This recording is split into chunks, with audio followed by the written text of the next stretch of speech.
health that are murdering Palestinians. In 1984, not in 1984. 2 weeks before October 7th, you posted about Ismail Haniyeh praising him. 2 weeks before October 7th. Not only that, the South African government sent a delegation to the Islamic Republic of Iran. Emily, you don't know me. I don't appreciate people who are lying. You don't know me. Who are lying to my face. You are the age of my daughter, and I will treat you with great respect. You have participated in fundraisers as much for as what you want to, and shouting does not assert your the truth. Your associates are people who have funded Hamas. You're not going to believe what unfolded in this debate. What started as a tense political exchange quickly turned into a moment where Ebrahim Rasool completely dismantled Emily Schrader's arguments in real time. And I'm not talking about a polite disagreement or a back-and-forth discussion. This was something else entirely. Rasool didn't just challenge her claims. He exposed the contradictions, the selective outrage, and the deeper flaws in the logic she was using. As the debate progressed, it became clear that Rasool wasn't interested in playing the usual political game of talking points and rehearsed sound bites. Instead, he approached the discussion with the calm confidence of someone who has spent decades navigating some of the most complex political struggles in modern history. That's exactly what made the exchange so striking. While Emily pushed aggressively with accusations and sharp questions, Rasool responded by peeling back the layers of her argument piece by piece. What made this moment even more fascinating was the contrast in styles. On one side, you had a very confrontational approach, rapid-fire accusations, attempts to corner Rasool into simple yes or no answers, and a heavy reliance on emotionally charged framing. But on the other side, Rasool kept shifting the conversation back to history, ethics, and lived experience. And in doing so, he turned what was supposed to be an attack into a moment that completely flipped the narrative. And here's the thing. The real impact of this debate doesn't come from just one line or one viral moment. It comes from the sequence of exchanges that slowly reveal what's really happening beneath the surface. Rasool methodically challenges assumptions, exposes inconsistencies, and forces the conversation into uncomfortable territory that many commentators try to avoid. So, if you think this is just another loud political argument, think again. What you're about to see is a debate where one participant came prepared with accusations, and the other came prepared with history, experience, and a very sharp understanding of how these arguments actually work. Before we dive into the full story, comment where you're watching from, and don't forget to like and subscribe so you don't miss the next one. Now, let's break down exactly how this exchange unfolded, because the first moment of the debate already set the tone for everything that followed. I think that the killing of all innocent civilians is dastardly, should be condemned, and whether it is from Sabra in Shatila, whether it is on the 7th of October, whether it's on the 8th of October, I think that has to be the litmus. And I'm not saying that so you would condemn Hamas? I'm not saying that theoretically. What I am saying is that that is what is taught to me by my faith. No, that you don't think. But just to be clear, you do condemn I Hamas? condemn anyone who not kills anyone. innocent civilians. I condemn the IDF for doing that. I will condemn even Hamas soldiers for doing that. Okay. We even do that with anyone. It wasn't like a general, who else do you condemn? It's purely... No, it is. After October the 7th, I don't know how anyone We all have condemn. our favorite victims and we all have our favorite aggressors. I draw the line across all people who violate a faith teaching of mine and who violate the way in which we conducted mostly our struggle in South Africa. Do you think Israel had a right to defend itself after October the 7th? Anyone has the right to defend itself. Hamas would argue that they were defending themselves against 70 years of the Nakba. We cannot have a whole entire struggle based on reprisals and vengeance. That is the great lesson that South Africa has taught. We embraced to the extent that I served in the cabinet of the last apartheid police minister who put me in jail. Vengeance is never the motive for going forward. And when I speak on the basis of experience and the internal soul searching I've had to do to be able to reconcile with people who put me in jail, who killed comrades of mine on the battlefield. I've mourned at many graves, and I've had to overcome all of that to make the South African experiment work.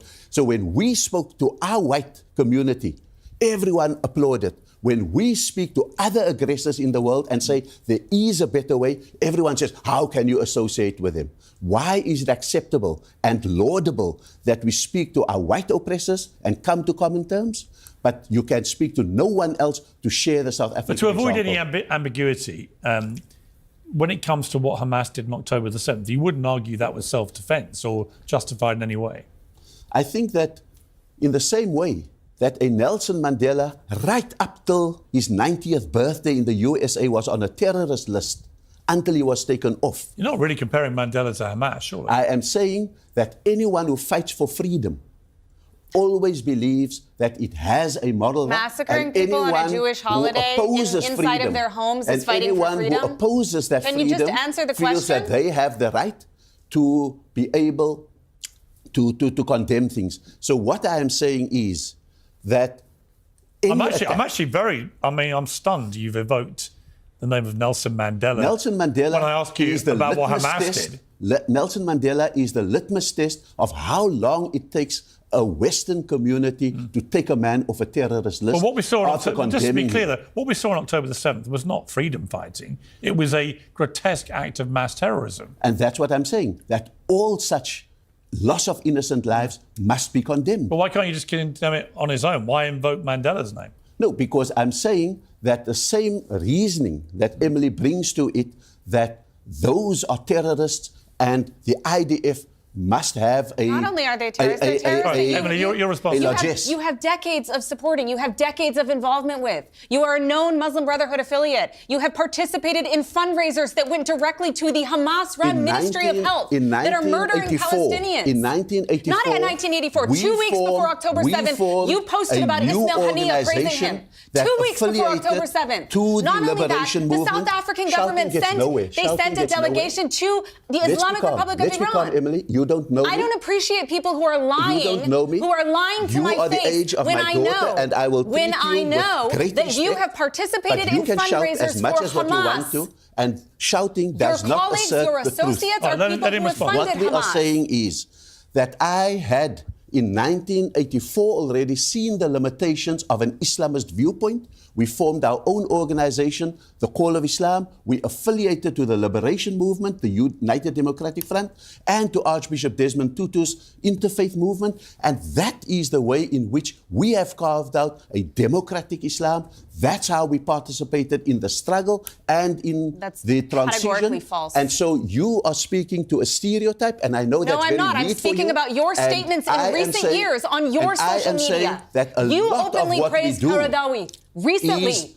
You can hang You can all talk your about 1984 all you want. You're lying through your teeth. The evidence is there for everyone to see. The fact is that when you get into that personal zone of calling me a liar, then I know that you are desperate for answers. What I am saying is you've got to judge me by what I have done. And you can go and ask your own people in South Africa, in the Jewish Board of Deputies, where have I stood? When we know exactly there were terrorist groupings in Cape Town bombing synagogues, I was the one, as the leader of the ANC there, later as the premier, who had to understand that I needed to be the bulwark against extremism in the name of my religion. And I needed to do that, and that put me on the death list, and I've had to manage all of that. Would you categorize what Hamas did on October the 7th as extremism? I think it's any killing of innocents is extremism. Sometimes extremism Do you believe that the victims of October 7th like were Hamas innocent? has done, and sometimes extremism But is finds itself it justified if, as you put it, you're fighting for freedom? Is it justified?